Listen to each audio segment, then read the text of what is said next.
Greetings, my name is Dr. Bill Wheeler with Take Back Your Town. I'm running as District 1 Council. If you are in the city of Everett, District 1. Today we are talking baseball. We're talking baseball because somebody in our district sent me a message through my website, Take Back Your Town, and it was asking what my opinion was on our Everett Aquasox stadium. And I made it clear publicly and through some blogs and posts that I've made. But let me be clear, I am not for this new stadium. But let's roll through what our options are. Do nothing, wait and see if Major League Baseball is bluffing. I don't think they're bluffing. Major League Baseball, if we do not do something, they will pull out and go somewhere else. Because if we're not going to spend the money, they will find some other sucker that will. Option number 2 is build a new stadium downtown, requiring numerous eminent domain acquisitions costing $100 to $130 million and having the Aquasox and Major League Baseball pay rent to the city.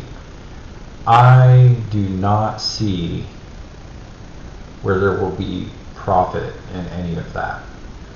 Wow, there better be some major revenue coming out of that place. And you have a lot of challenges with businesses, let alone finding occupants that are willing to even spend that much and invest in Everett like that when they are taxing us like crazy. So I do not even see that as a viable option, because our city council is just raking people over the coals. Businesses aren't going to spend that money. Nobody in their right mind would want to dump that much money into an investment like that. There's just no way. Maybe occupied as short term, but I don't see that as a long term profitable business model for a multitude of reasons, and that's just common sense. The third option is refurbish the current stadium, which it could be refurbished. It would probably be cheaper to just bulldoze it down and to redo it, but it could be done very, very cheap, as opposed to just, we're talking the regulatory guidance that they're looking for could be done very easily. Really, you would just have to demo the stands, push it back, make the field a little bigger. But refurbishing this stadium, the Aquasox and Major League Baseball will continue paying more than $100,000 per year in rent to the Everett Public School District, and after Funko Field is refurbished, establish an increased rental rate to be paid to the Everett Public School based on the new fair market rental value of Funko Field. I don't think there's a most underutilized piece of property in Everett than that Funko Field. And knowing that they could be leasing it out and using that as a stream of revenue for the school district, it is insane that you don't see more events going on at Funko Field to build added revenue for the public schools. And I think the reason for that is because they get so much free money, they don't even care about finding ways to make money.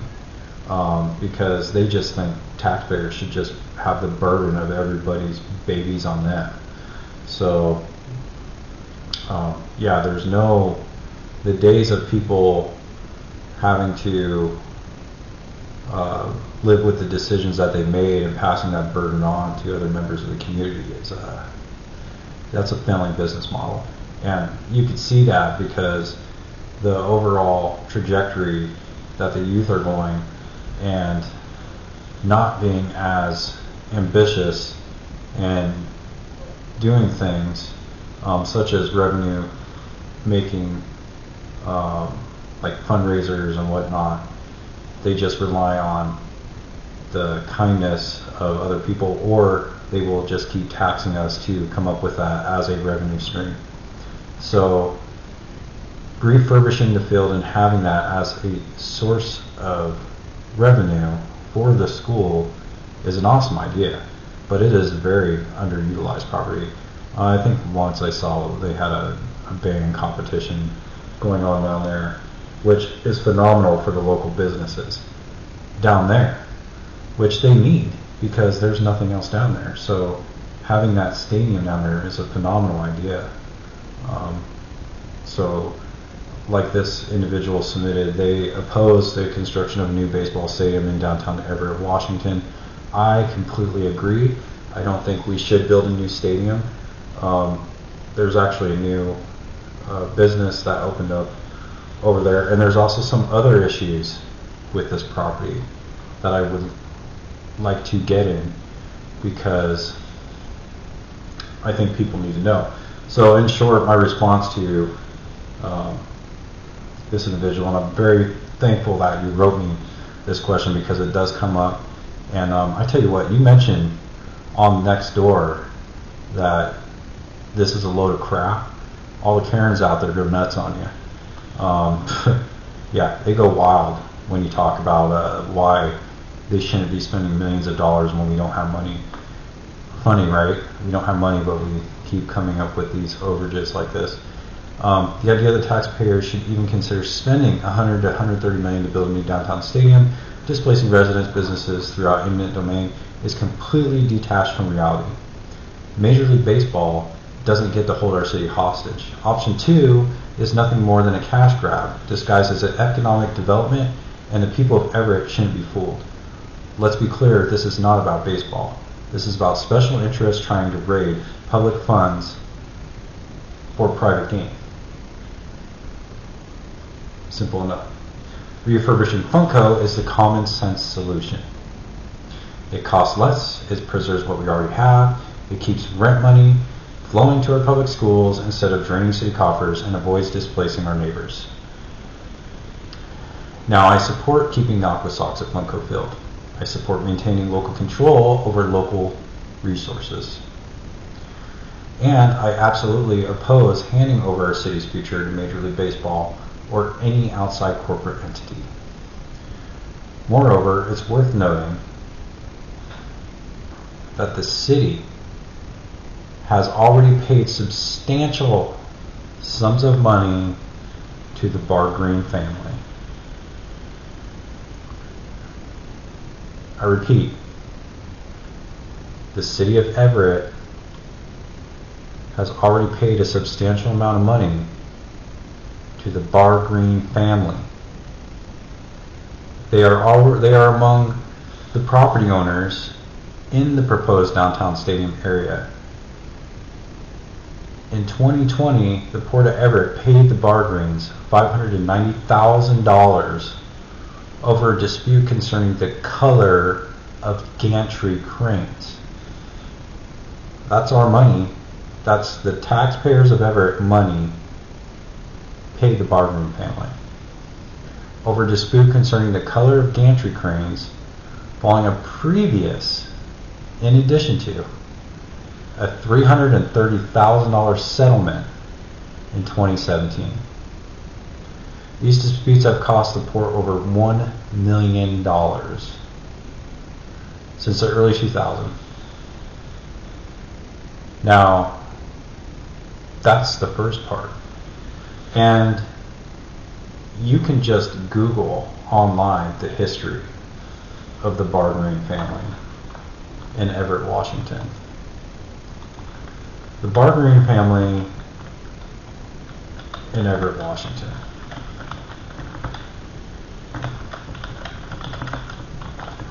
The same ones that own the little coffee shops. Same ones that own the coffee shops.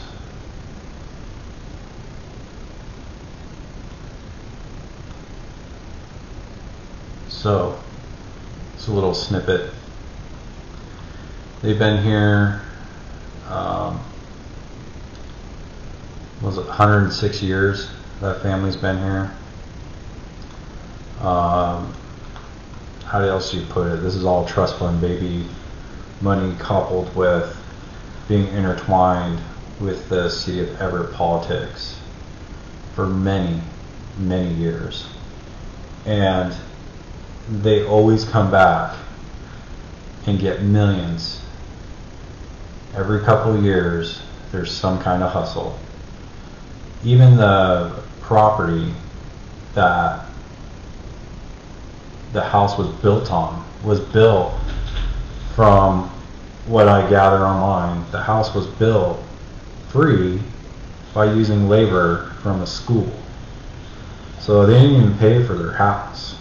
So that's how intertwined this family has been with the city. Now, I don't know. Things were different back then too. People helped each other out. They helped build houses and stuff.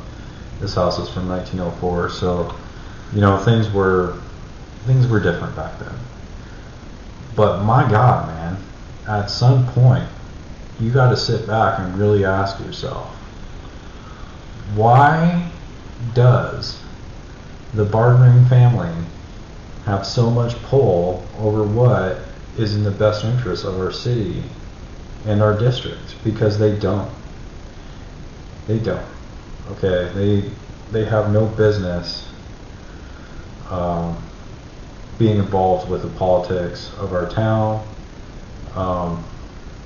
and all the weird financing stuff. You've lived here for your whole life like I have. You've heard of the bartering family. So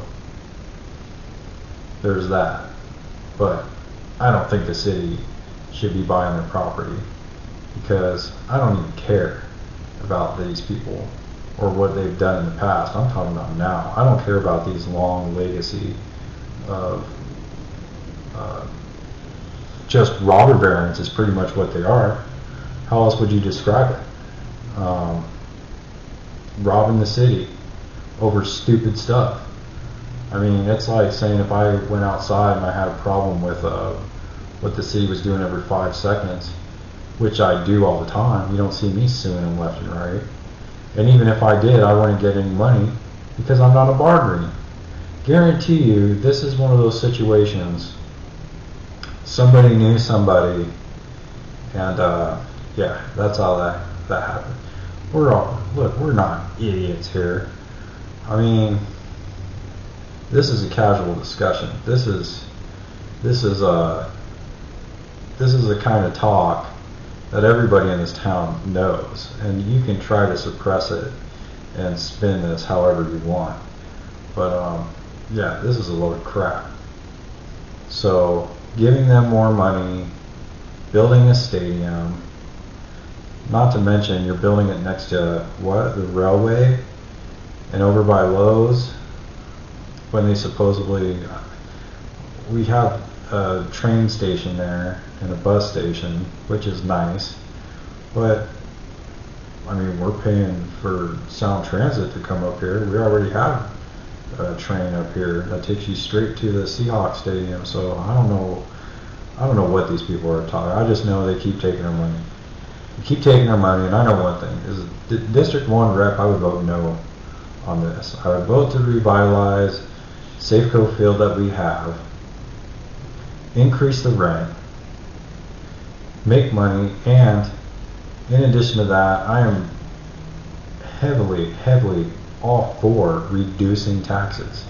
We should not be spending our tax money on schools when we have teachers that are entry level making over $100,000 a year. That is absolutely absurd. They got enough money. And then they talk about how these schools not only are paying their teachers insane amounts of money, which is all public information, they have the audacity to want to double, triple our taxes every chance they get, and sit out there and want us to give them sympathy because they're watching children that aren't even ours. Yeah, this whole tax thing has gotten out of control. I propose taking it back to the way it was in the old days, and maybe sell bonds or have some private investment if that's what people want to do with their money. But that's the way a republic's supposed to be. This whole tax situation has gotten out of control, and people's property should not be taxed. So whether I mean, that's a hard line in the sand. Properties should not be taxed. Once you buy your home, that's yours. So the whole property tax thing should be completely out the door. That's that. I mean, we have one of the largest ports that exports, and yeah, I mean, before the tariffs were a thing, I proposed tariffs on stuff that left the port because this is our city, and if they want to use our port, they should be paying us for it.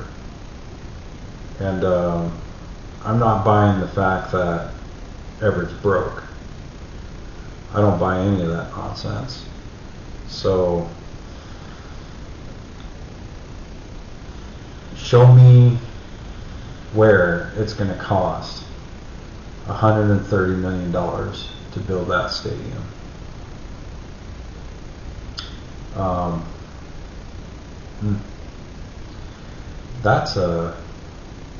We have so many schools that they're saying are half empty. And this gets into another discussion about the trajectory of where schools are going. So let's take this back a little bit. You can't talk about one without talking about the other. Okay, so I'm talking about Funko Field being a revenue stream for the school. So the school can find ways of generating its own revenue, so they're not bothering us homeowners trying to take money out of our pockets for a bunch of kids that aren't even ours, and paying people for exorbitant amount of money for what they're actually doing. With the transition to an advanced economy, and with the AI coming out, the trajectory things are going, schools are not going to be as big as they are now. So we need to start thinking ahead of this. And that trajectory is going to be mass learning through AI online. Now, if the Everett School District really wants to make money as a revenue stream, it should be investing in an infrastructure based on an AI platform that could be tailored to your child, which makes schools places that should be integrated to teach your child in person physical skills such as shop, mechanics, developers, builders, welders, basic carpentry, physical activity, health and fitness, sports, intermingling with other children. That's where this is going. So the need for all these schools will be completely diminished, which will free up a lot of property. So all these nut jobs who are going about this the wrong way with their Green New Deal crap, you have huge schools that are half occupancy. They could be condensed, and like I said, they should be used as places to develop skills that people could culminate and learn and take those skills to actually do tangible things and be a productive member of society. We need to get a hold of the AI, invest in it, and get ahead of this, because if we don't, we're going to be stuck fitting another bill for some other crazy company out there that's going to be charging the city even more money because they're going to have some proprietary platform, and then we're going to be stuck with not only teachers, but we're going to be stuck with this other bill to advance their education. So getting that as a basic platform so they can get their general education, learn the skills they need, their customized program, and use physical places such as fields for sports, events, and transitioning schools to be places where they actually learn a hard skill to get them ready for when they're an adult. And we've lost that. We've lost that with everything being transitioning and mass amounts of people going to homeschool because of all the woke nonsense going on. You've lost a lot of good teachers. I mean, who wants to work with somebody that acts like that? You're thinning out the herd by having these people. And one of the worst things they did was unionize it and make it to where the city, the people here that they want to take money from, have very little say-so in what goes on. And it shouldn't be like that. And even with things like childcare, instead of trying to give vouchers and stuff, they say the average for, I was reading an article today, the average for 3 days of childcare at a kinder care was around, $2,500 a month for only 3 days. That is absurd. So people just can't even afford the childcare, and like they say, it takes a village. So these places, you get the AI to help the kids.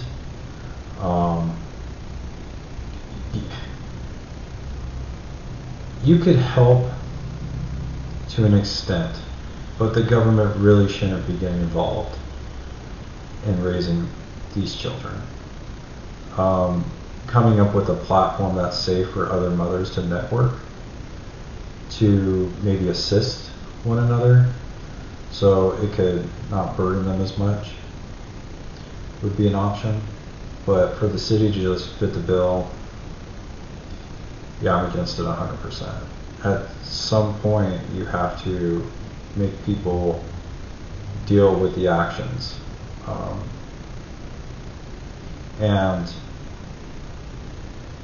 But with the environment that we're going with AI and automating certain positions, and with a inevitable release of bipedal working autonomous machines integrating in our society, you have to take a step back and ask what a society like that is going to look like, and what are these people going to do. So you have to train the people that are integrating with these machines, not only how to integrate with them, but what their positions are going to be as a productive member of society. And part of that is the inevitable place where this is going to go, is there's going to have to be some form of basic universal income. And I'm not talking about basic universal income in the form of free money.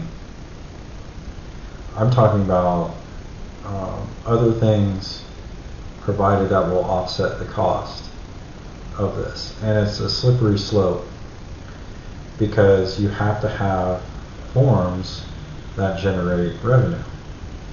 And you have to have a government, a city council, mayor, that are not robbing the people blind, because it does take a substantial investment in the community to meet this objective. But you can meet it and keep your town happy at the same time. The infrastructure is one of the first things that you're going to have to really analyze and take a hard look at. is Everett at its capacity? Have we peaked at our capacity with the technology that we have? Now, I would say yes. I would say on two parts. It's a yes right now. It's a yes right now because as it stands, when you have a city that is operating at a deficit and spending more money than it has, your way out is not growing your way out. You're making it worse because now you're asking your constituents to fit the bill to increase the infrastructure so you can have more people because you think that's going to get you more money. But that doesn't work because the people you're attracting are taking money from the state. So you're not solving the problem, you're making it worse. And then the hole gets deeper, deeper, deeper, and you wonder why. So we can't keep operating like that. It's a failing business model. But you can get what you want, and they can reach the sustainability goals if they go about things in the right way. And right now, the way that they're trying to go about them is completely wrong. So you have to, the only way you can fix this is if you have people that get into these positions and they genuinely care about the community. And right now, we don't have anybody that I can go to their website or their web page and have them have a genuine discussion about where we're at and those type of issues. We won't talk about it. They're not going to talk about how water lines are busting like crazy, but hey, we got enough money to build more. So you want to increase your infrastructure, but you don't want to take care of what you got, right? They don't want to talk about how they'll lay off all their maintenance guys, but they'll build a new building that's going to take what? More maintenance guys. They don't want to talk about that. So I want to talk about it, and that's the difference between experience and non-experience. You have to know what it's going to take to maintain your infrastructure. I mean, everybody wants new shiny things. They all look nice, but if it doesn't make sense, it doesn't make sense. You see it all the time, every day. There's lots of things that I want, but if it's not fiscally responsible, then it's just not even going to be worth it. So, I mean, a good example is, look at the Port of Everett where the Navy base is. It should be thriving. Being military, I have never lived in a town so close to a military base. That just sucks. I mean, I had a business for a short stint in downtown Everett, and talk about horrible, horrible foot traffic. And the city did nothing to try to promote anything at the time.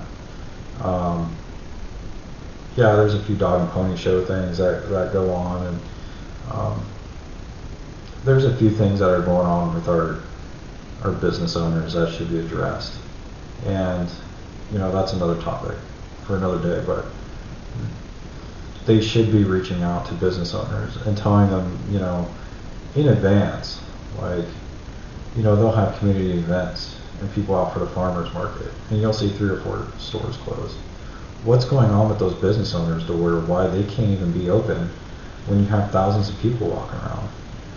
And I think that's really telling, because if those people aren't spending money and you're not getting that feedback, as the mayor or city council, are you just not listening? Because the taxpayers are paying for that. So which one is it? Is it hurting their business? Because it can't be helping, because if it was helping, they would be open. So these are the kind of questions that they need to stand back and look at. I mean, the farmer's market's great and all, but if you have to close your business because other people want to go out there and, you know, on face value it may look nice, but is it really generating money for the city? And, you know, yet again, why are we not using Funko Field for these special events? Why is the farmer's market not there? I don't understand. I don't understand why you would have that kind of revenue that could be generated for the school, but you pass on it. And for what? You know, renovations that are, you know, $30 million over where they were 9, now they're 30. $2 million bathrooms. I mean, where are we at here as a city when we have all these crazy overages? Obviously something's broke, seriously broke, and the people running right now aren't going to fix it. Keeping the old people in office, people that are endorsed by the old guard, people that had stuff to do with the city that are on, you know, best of buds with the helping the homeless crisis. They are the worst. They're the problem. They are the problem. If you're so good at solving homeless, why are they out there? If you're telling me you're compassionate, like, why are they out there so much in droves? And the crazy part is it's election season and they're still out there. Usually they round them up and hide them. They've rounded up quite a bit and they've been hiding them around. And they've tried to clean up the streets and clean up graffiti and clean up all the garbage and stuff. But even then, you still can't find it. You can still find it everywhere. You can't hide it. So these are the questions we need to ask and really dive into. So we'll get there. There's hope and there's time. And, you know, let's hope this campaign gets stronger and people start to listen more and more every day. Things are picking up. If you've listened this far, I appreciate it. I appreciate any time that anybody gives me to have these discussions. I appreciate the emails and further taking on the discussions. On my campaign website, which I convert to a campaign website when all this is done. If I don't get in District 1, I'm still going to have my Take Back Your Town website. I will still probably do podcasts. I'm going to try live casting. I'm still going to keep up my web store. The website will still change, but I think the mission, the objective of Take Back Your Town will change. It'll probably turn into more of a community type forum, not a forum as you traditionally would think, but you know, we'll play around with it and then see what makes sense. The web store, Take Back Your Town, made a fancy little logo. We got some swag, hats, shirts, basic stuff. None of that stuff is campaign related. If you want campaign related stuff, I got some corrugated signs. Hit me up, send me an email. I'll go and give them to you, or if you want, I can go and put some in your yard or wherever you want. You know, as long as if it's a place where we're allowed to. But yeah, the corrugated signs are coming soon. I'll have them Friday. So you'll be seeing those around town.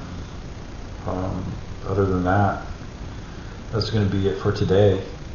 As far as we've touched on the Aquasox Stadium, went down a rabbit hole, started talking about education and the trajectory of where the system's going, the importance of why we need to integrate hard skills into the school system, and how those infrastructures should be reassessed, and we should take a long hard look and see if we can cut down on some of these assets, and you know, we either rent them out or turn those into housing. There's many options. And there's affordable options too. When I say turn into housing, I mean having actual contractors go in there and turn into housing. It's somebody with a little bit of integrity do some oversight, because for another day we'll talk about the area acquired next to the Everett Mall and how much of a disaster that is, and just the fraud that I see that went on with that whole acquisition, why it's still vacant, and just the nonsense going on with it. Yeah, you want to put a zero barrier drugs, alcohol. You know, you want to put these people, the worst of the worst, let them keep doing all the things that got them in that place in the very first place, and you want to build apartments on top of the Everett Mall. You want to put these people next to children. Yeah, I don't think that if you got the flying squirrel across the street, right, and that's where you want to put these people. And then the agenda 2044, you know, city planning wants to go and you know, take away the rights of property owners, what they can and can't do, and business owners, wants to prevent them from doing certain things out of their house, but yet they don't mind if they move these people next door to family activity centers next to a mall. So I don't understand the logic behind that. I don't understand how that can even happen and why it happened and who was in charge of that. I mean, hey, there's your deficit. You know, I mean, so that's another topic for another day. That's a little bit of a lot of these things I've researched, and it's always changing. It's always a revolving story, and a lot of things they really do try to just bury deep. So, you know, you can pull it out and get to the heart of the matter. But above all, this is a republic, and you have to constantly remind yourself, does it even matter, right? This is about your freedom to do and express yourself how you want. And as long as they don't infringe upon your rights, then we really, you know, shouldn't care what these people do. But the problem is that they do things and they infringe upon your rights, and then the city gives them a pass because they'll be intoxicated. Or they'll be like, oh, they're just having a hard time. But that's the problem, because now they're infringing upon somebody else's rights. And that's the line. And if you don't enforce that line, you have nothing. So we'll get more into that. The question does come up. If another question comes up in the meantime, we'll probably discuss that. But I appreciate the question today about the Safeco fiasco and the trajectory that they're wanting to go, and what I view. And if the vote did come up as a district rep, I would completely vote against the disaster that is building a new baseball field. Now, like I said, in the future, once we get out of a deficit, Everett's making money, we get extra land here and there because, let's say, we're consolidating schools and we no longer need this one. We no longer need it. You know, you can play with the numbers all you want, but if we get to that point, which is where it's leading, the spending millions of dollars to people that just happen to be the same people getting paid off, and the wasteful spending will probably not be an issue.